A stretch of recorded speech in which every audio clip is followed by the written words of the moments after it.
지난주에 사도행전의 말씀으로 사울아 사울아는 제목으로 함께 말씀을 상고했습니다. 지난주 1시간 말씀드린 내용이 오늘 본문에 그대로 본인이 기록해 놓았습니다. 그래서 오늘 본문을 보면 지난주에 목사님이 하신 말씀이 그대로 기록되어 있구나, 그렇게 아실 겁니다. 그리 생각하시고 다시 한번 11절부터 제가 보겠습니다. 형제들아, 바울 사도가 그리스도인들을 향해서 말합니다. 내가 너희에게 알게 하노니 내가 너에게 귀한 것을 알려줄 것인데, 내가 전한 복음은 이제 사울이 변하여 바울이 되어 가지고 그리스도가 만인의 구세주다 하는 이 복음의 핵심이죠. 내가 전한 복음은 사람의 뜻을 따라 된 것이 아니니라. 사람에 의해서 사람으로 말미암아 사도가 된 것이 아니고, 갈라디아서 1장 1절에 나오지요. 이는 내가 사람에게서 받은 것도 아니요 배운 것도 아니요 오직 예수 그리스도의 계시로 말미암은 것이다. 내가 이 복음을 깨달은 것은, 진리의 말씀을 깨달은 것은 예수님의 계시로 깨닫게 된 거지 사람에 의해서 배운 것이 아니라는 얘기죠. 내가 이전에 유대교에 있을 때, 바울이가 본래 유대교에 있을 때에 행한 일을 너희가 들었거니와 하나님의 교회를 심히 박해하여 멸하고 내가 내 동족 중 여러 영갑자보다 유대교를 지나치게 믿어 내 조상의 전통에 대하여 더욱 열심히 있었다. 그러니까 유대교에 머물러 있으면서 다른 사람보다도 더 열심을 냈다는 얘기지요. 그러나 내 어머니의 태로부터 나를 택정하시고 그의 은혜로 나를 부르시니가, 그가 장성에서 가말리엘 문화하에서 공부를 하고 율법주의자로 철저하게 유대교회에서 열심을 낸 청년이었지만, 본래는 하나님이 이 사울을 모태에서부터 택정해 놓았다 그 말이죠. 택함을 받아 놓았기 때문에 그의 아들을 이방에 전하기 위하여 그를 내 속에 나타내시기 기뻐하실 때에 내가 그 혈육과의 의논을 하지 않고, 자기는 주님의 부르심을 받고 혈육과 의논하지 않고 부름에 합당하게 순종하고 따라서 그는 사도된 자들, 자기보다 먼저 사도된 자들을 만나려고 예루살렘으로 가지 않고 아라비아 광야로 나아갔다. 아마 여기까지 제가 지난 시간에 말씀을 드린 기억이 납니다.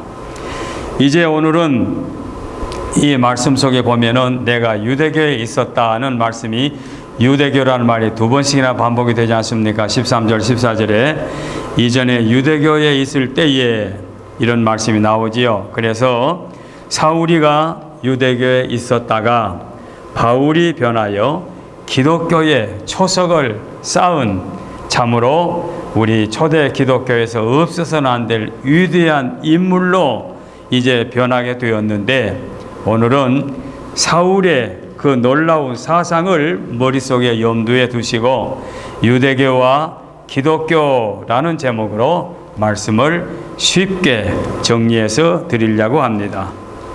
사람에게 난 의가, 자기는 사람에 의해서 말미암아 된 것이 아니라고 분명 말씀했지요. 주님이 강권으로 부르셔서 이제 사도가 된 바울이 과연 유대교는 어떻고 기독교가 어떠하는지 이 바울의 신앙관을 보면서 우리가 이해를 하게 되면, 유대교는 이런 교회였고 기독교는 이렇게 탄생됐구나, 대단히 우리 신앙생활에 도움이 되리라 생각을 합니다. 자, 그래서 첫째로 유대교의 기원을 말씀해 드립니다. 유대교 하면은 이스라엘의 국교지요. 이스라엘의 민족의 종교입니다. 그래서 언제 생겼느냐? 기원은 아브라함 때 하나님이 부르심으로 말미암아 유대교는 출발했다. 이렇게 우리가 그런 정도는 알고 있습니다. 그리고 언제 아브라함을 하나님이 부르셨느냐? 사도행전 12장에 보면 나온다. 이렇게도 알고 있죠. 그런데 아브라함을 부르시기 전에 그 앞서 있는 신앙인들, 바로 그들은 어떻게 신앙생활을 했느냐? 그래요. 바로 그 부분이 우리에게는 궁금한 부분이기도 하지요. 아담과 하와가 하나님을 섬겼다는 것은 의심할 여지가 없지요. 그리고 아담과 하와의 자녀 가인과 아벨도 하나님을 섬기는 것 우리가 익히 알고 있습니다. 그래서 아담 때로부터서 노아에 이르기까지 10대 조상들의 그 여정이 간략하게 창세기 12장, 11장까지에 기록되어 있습니다. 분량으로 보면 창세기가 50장인데 창세기 1장에서 11장까지 내용과 12장에서 50장까지의 내용을 분량으로 따지게 되면 성경의 기록으로는 12장에서 50장의 기록이 많지요. 1장에서 11장 기록보다도. 그러나 역사적인 사건으로 보게 되면 11장까지의 사건은 12장에서 50장까지의 사건에 비교할 수 없으리만큼 어마어마한 분량의 역사가 있습니다. 창세기에서 그걸 다 생략한 거지요.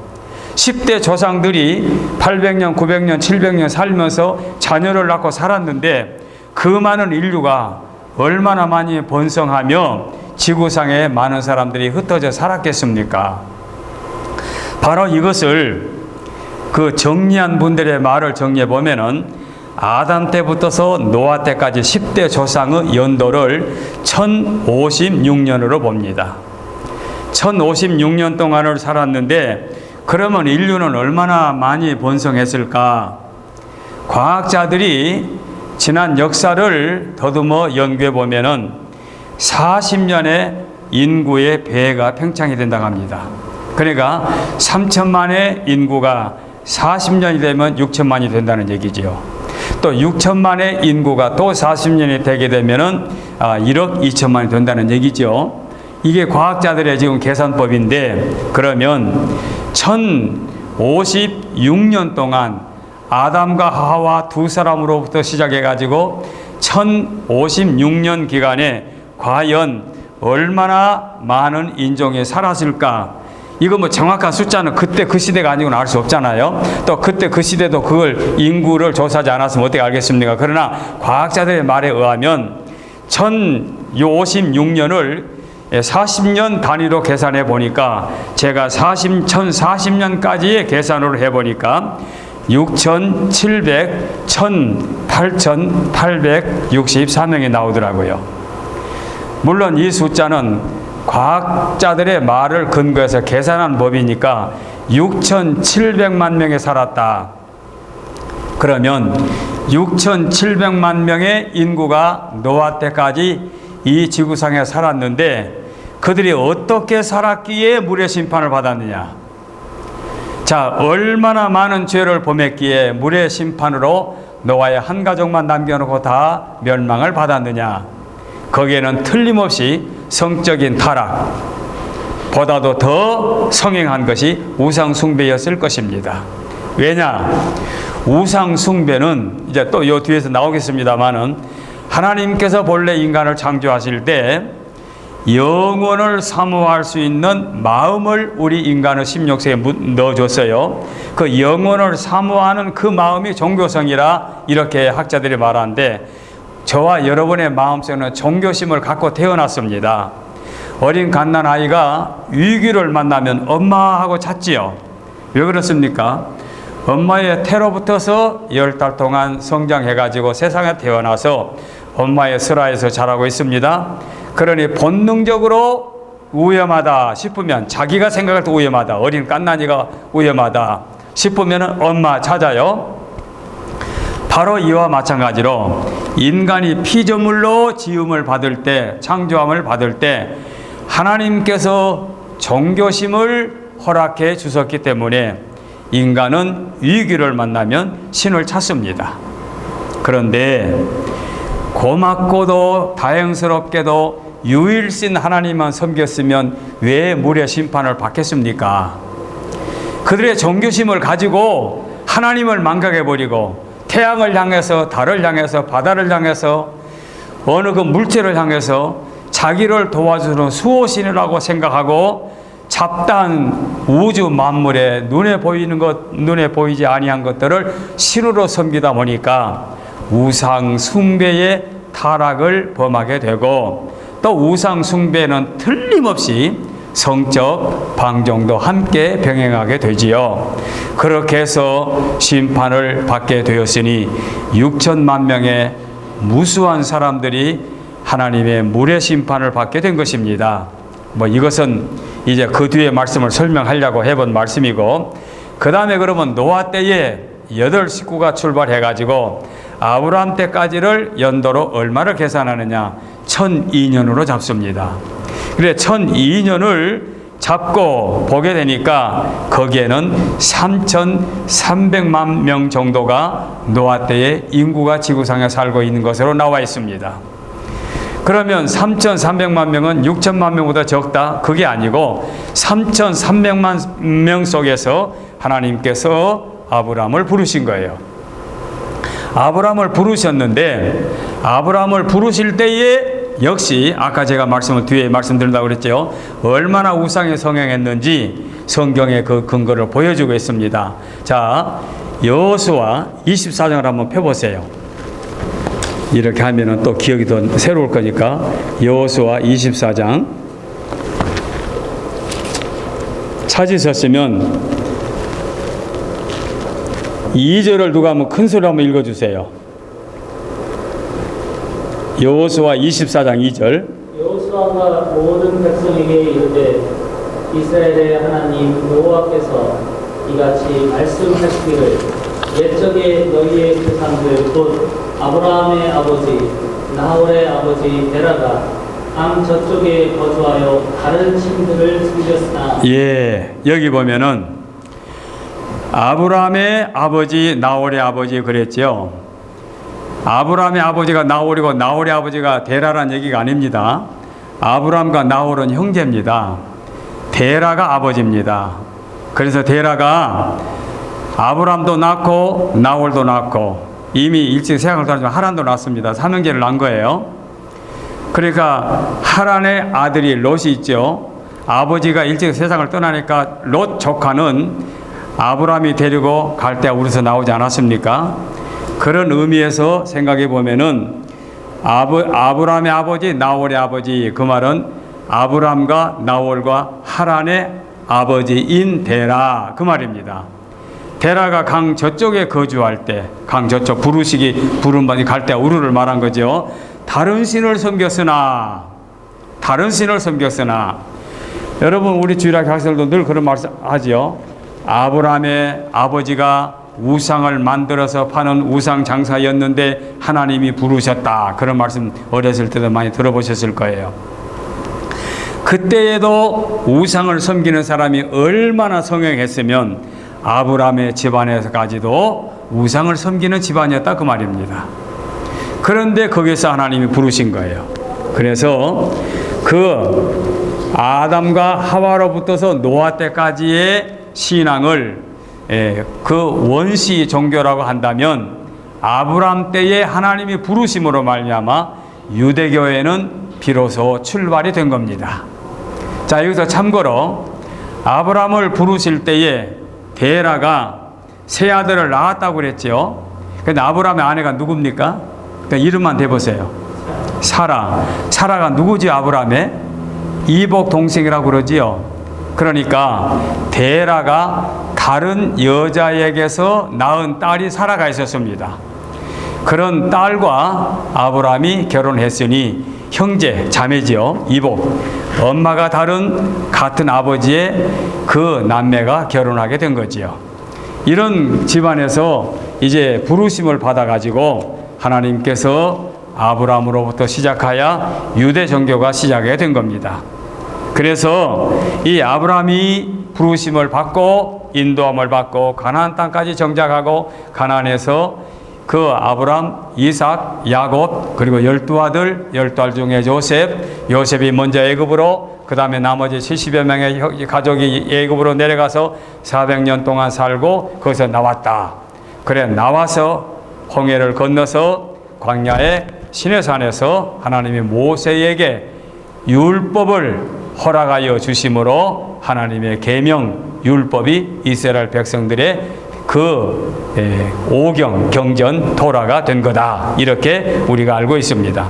이렇게 해서 유대교는 점점점 발전해 가지고 바로 그들은 민족 종교로 구약의 말씀을 경전으로 삼고 신앙생활을 해오고 있는 것이 유대교의 그 기원이라 말할 수 있습니다. 자, 이렇게만 설명을 들어도 유대교는 이렇게 출발이 되었고 그런 과정을 거쳐서 유대인들이 자기 민족의 종교로 지켜왔구나. 이제 아시겠죠? 자, 거기다 역사를 덧붙이게 되면 더 자세한 설명이 되겠죠. 자, 이렇게 해서 구약의 말씀과 그리고 탈무드 말씀을 경전으로 여기면서까지 유대 종교는 지금까지 보존되어 오고 있는데 거기에 보면은 하나님께서 메시아를 보내주실 것을 언약하셨고 메시아가 만인의 구세주로 오실 것을 약속해 주셨는데 약속된 메시아가 옴으로 말미암아 기독교가 탄생하게 됐지요. 자, 그래서 두 번째 기독교의 기원으로 넘어가겠습니다. 자, 기독교의 기원은 언제부터냐? 마태복음 16장의 말씀을 보게 되면 예수님께서 사랑하는 제자들에게 세상 사람들이 나를 누구라 하더냐? 엘리야나 또는 세례 요한이나 또는 선지자 중에 하나라 이렇게 말합니다. 이렇게 말하는 예수님이 질문을 받고 그러면 너희를 나를 누구라 하느냐? 이때에 베드로가 말하지요. 오늘 제가 주보 1면에다가 세 번역 성경으로 또 옮겨놨는데 주는 그리스도시요 살아계신 하나님의 아들입니다 라고 할 때 요한의 아들 시몬아 네가 복이 있도다. 이를 알게 하는 것은 하늘에 계신 하나님 아버지시다. 이 바른 신앙 고백 위에 내 교회를 세우리니 라는 말씀이 교회의 시초로 말씀하고 있지요. 그래서 마태복음 16장에서 교회의 시초가 출발이 되어 가지고 예수님이 죽으시고 부활하시고 승천하시고 약속된 성령이 예루살렘 마가의 다락방에 120명이 모여 기도할 때 임하게 되므로 성령이 충만케 하여 능력받고 그들이 능력을 받다 보니까 담대해서 복음을 증거했는데 그 복음을 증거할 때 목숨도 두려워하지 아니하고 복음을 증거하게 된 거지요. 이로 말미암아 기독교는 출발하게 됩니다.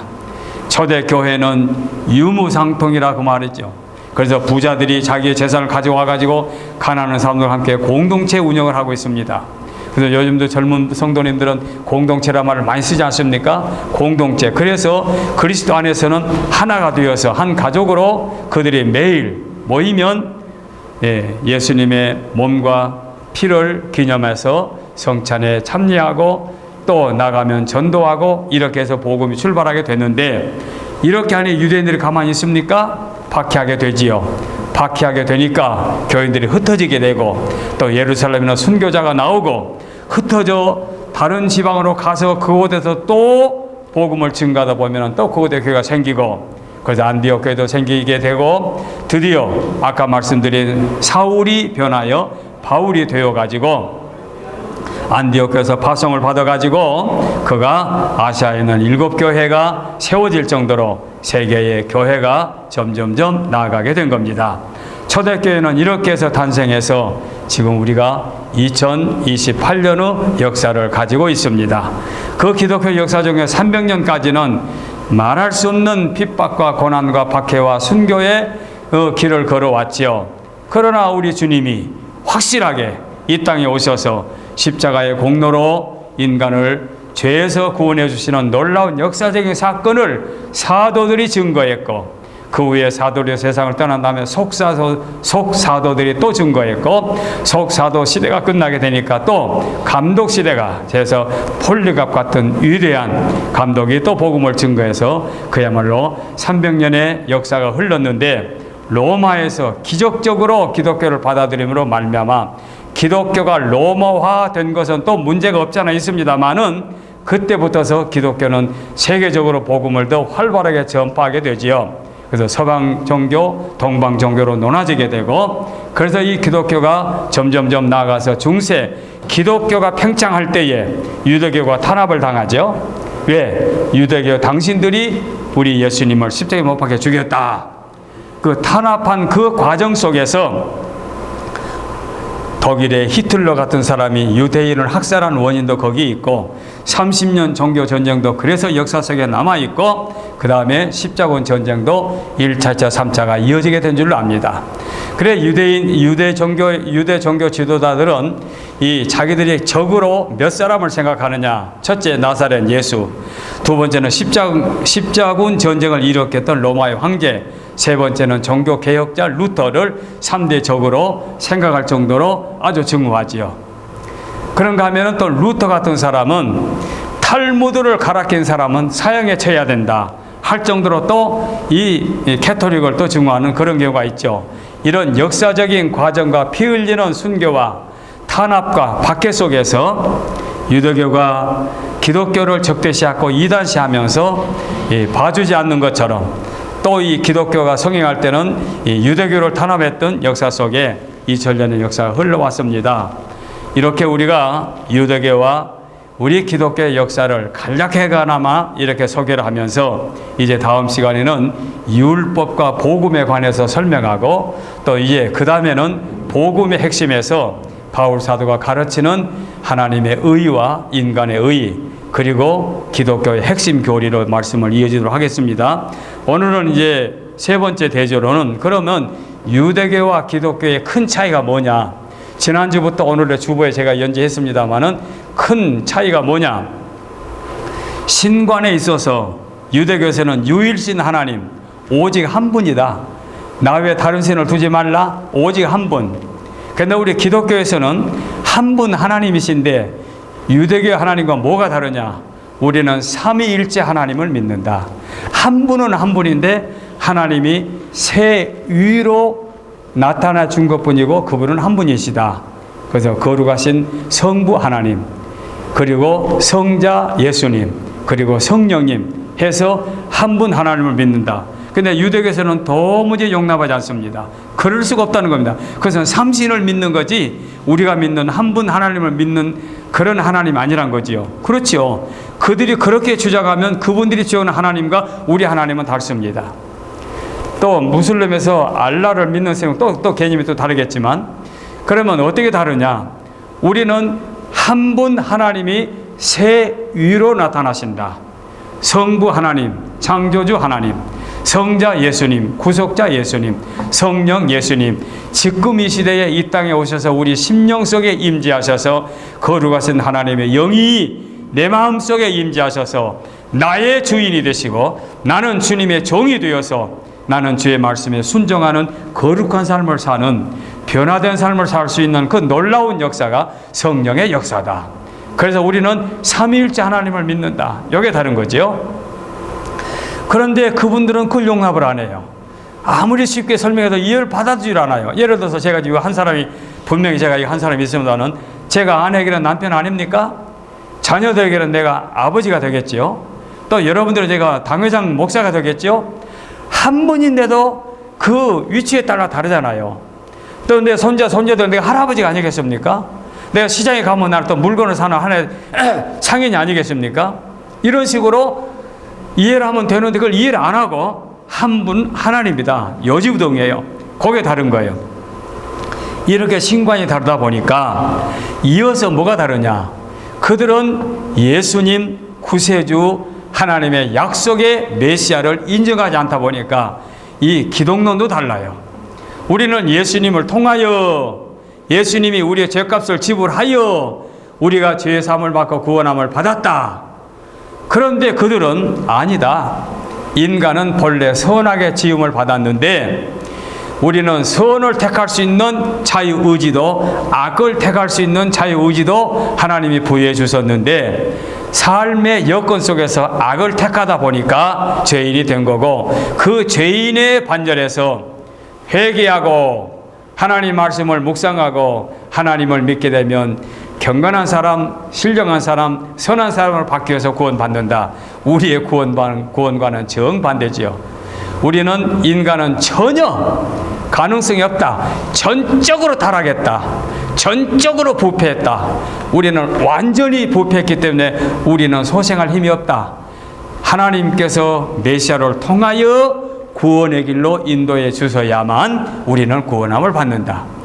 주님이 죄값을 지불해 주시고 우리에게 믿음을 선물로 주셨고 우리가 믿음만 받아들이면 죄인이 변하여 새 사람이 되는데 이것은 하나님의 선언이다.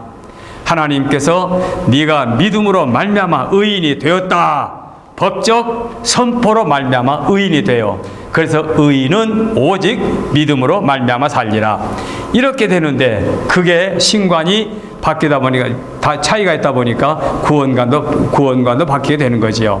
이렇게 유대교와 기독교는 차이가 많습니다. 자, 저와 여러분은 다행스럽게도 이 시대에 부르심을 받았는데 하나님께서 아브라함의 가정이 그 시대에 특별한 가정에서 부르신 것이 아니라 하나님의 정권, 당신의 정권으로 하나님의 권능으로 택함을 부르셨습니다. 아브라함의 가정 아까 사촌 누이와 결혼하지 않았습니까?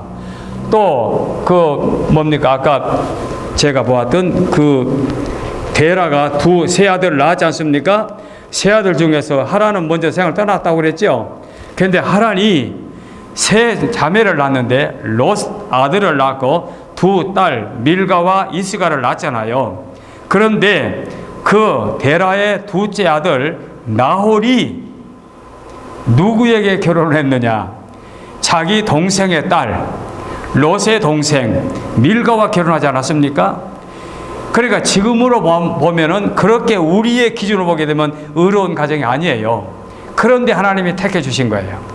물론 그 시대는 혈육끼리 결혼했으니까 지금과 상황이 다르지만 바로 하나님의 정권으로 택함을 받았다고 하면 오늘날 이 시대의 저와 여러분도 다른 사람보다도 뭔가 달라서 택함 받은 것이 아니라 하나님이 모태에서부터 택정해 주셨기 때문에 우리가 택함을 받은 겁니다. 저와 여러분은 이렇게 특별한 택정함을 입은 자들이 된 겁니다. 누구에 의해서? 하나님의 정권, 하나님의 권능, 하나님의 섭리 가운데서 택함을 받았습니다. 그래서 이 시대의 그리스도인으로 이렇게 사는 것은 큰 축복입니다. 그래서 어디는 종교학자를 말합니다. 당신에게 최대의 축복이 무엇이냐? 예수님을 나의 구주로 인식하는 것이 최대의 축복이다. 이렇게 말하지 않습니까? 인간의 종교성을 갖고 태어났기 때문에 무엇이든지 믿으려고 하고 의지하려고 하고 무언가에 도와주기를 바라는 그런 거 소망 갖고 사는 사람들의 본심 속에서 유일신 하나님을 믿되 이렇게 성부, 성자, 성령 삼위일체 하나님을 나의 하나님으로 믿고 산다고 하는 것은 얼마나 놀라운 축복입니까? 이 말할 수 없는 은혜와 축복을 받았으니 세상에서 상당히 아픈 상처와 고통과 억울한 일을 당해도 우리는 이겨낼 수 있습니다. 무엇으로? 택함받은 하나님의 거룩한 백성의 반열에서 큰 기쁨과 소망을 갖고 살게 되면 능히 세상을 이길 수가 있습니다. 오늘 말씀을 다 드릴 수는 없고 다음 주 율법과 복음에서 또 반복된 말씀이 나오겠지요. 그리고 아까 말씀드린 대로 하나님의 의, 인간의 의 또는 복음의 핵심 이 같은 말씀을 몇 시간 계속 함께 들으면서 우리의 신앙에 큰 도움이 되었으면 해서 말씀을 드립니다. 기도하겠습니다. 전능하신 하나님 아버지 감사드립니다. 우리가 이 시대에 택정함을 받아서 하나님의 거룩하신 백성의 반열에서 때를 따라 돕는 은혜를 받게 하여 주신 것을 감사드립니다. 우리가 이번 교회에 참으로 참된 기독교의 진리가 무엇인지를 깨닫게 하여 주시니 감사드립니다. 성부, 성자, 성령 참된 하나님 아버지를 나의 아버지로 믿고 예수 그리스도께서 나의 구주이심을 믿고 성령님께서 감히 나같이 천한 죄인의 심령 속에 임재하셔서 나를 하나님의 거룩한 자녀의 반열에서 때를 따라 돕는 은혜를 부어 주시오니 우리가 절망적인 세상에서 산다 할지라도 세상을 바라보며 낙심하지 않게 하여 주시고 주님의 거룩하신 뜻을 사모하며 영원한 소망을 갖고 거룩하신 참되신 하나님의 기쁘신 뜻을 이루어드리는 참된 그리스도인으로 부족됨이 없게 하여 주옵소서. 이 시간 주의 말씀을 들은 사랑하는 심령들이 이 땅에서 사는 날 동안 참된 그리스도의 놀라운 축복의 선물 믿음을 갖고 승리로운 삶을 살아가는 복된 권속들이 되게 하여 주옵소서. 지금도 살아 계시어서 저희들을 지켜 보호해 주시는 우리 주 예수 그리스도의 은혜와 하나님 아버지의 무한하신 사랑과 성령님의 감동, 감화, 충만, 교통, 이루하심이 주님 앞에 나와 경배를 드리는 온 권속들 머리머리 위에 영원토록 함께 계실지어다. 아멘.